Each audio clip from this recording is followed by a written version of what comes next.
Some of you may know Western North Carolina, but we're a region of North Carolina that's 23 counties, super diverse in its topography. And on the ground, I was actually in Salt Lake City for a work conference, and I got back to Asheville on Saturday, September 30th. It's been 22 days, 23 days, I think. And I shower once every 7 days. The water that's currently running through our pipes is only for flushing. And so on a daily basis, the work is around one, taking care of our basic needs, which can take hours. And then, right, like serving our people. One of the days when I first got back, I did stop and buy a bunch of things before I got here, because I knew I was going into a place where we were going to be completely cut off. So not only were we landlocked by both of the major highways being landslided on, I was also, we had no internet.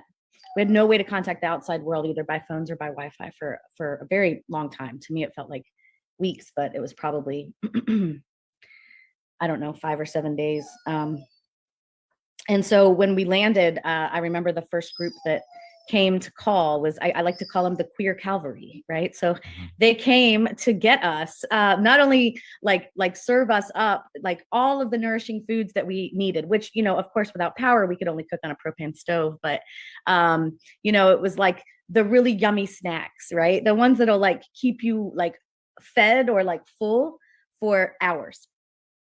They brought like all of the beautiful big candles so that we could see at night. And, you know, with the sun going down fairly early, well, you know, 6 or 7 o'clock, I mean, we would be in dark. And I have a half-acre of land in the city where I have a herb collective, and we're running mutual aid supplies and herbal mutual aid out to communities. But it was the queer cavalry that showed up for us those first few days, and groups like Queer Mobilization Fund and Southerners on New Ground who came through.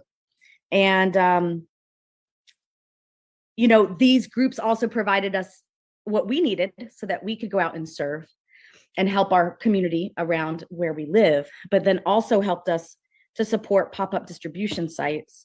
And some of those sites are still now in operation, namely the Swannanoa Mutual Aid. And so a lot of these were just relationships that we'd had for a really long time with folks. And as I've been explaining to Steve a lot, is that it feels like this time is a rapid response moment, real similar to what happens when the immigration raids happen, or when our Black communities are killed at the hands of police, and all of the other outrages that we have to live in. And so, you know, what's happening on the ground too is people are turning their offices, their homes, their warehouses into distribution centers.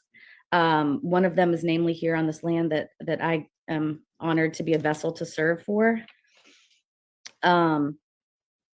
All the while, these sites also have healing spaces and herbal remedies set up for them, provided by the group that I'm working with called Aflorar Herb Collective.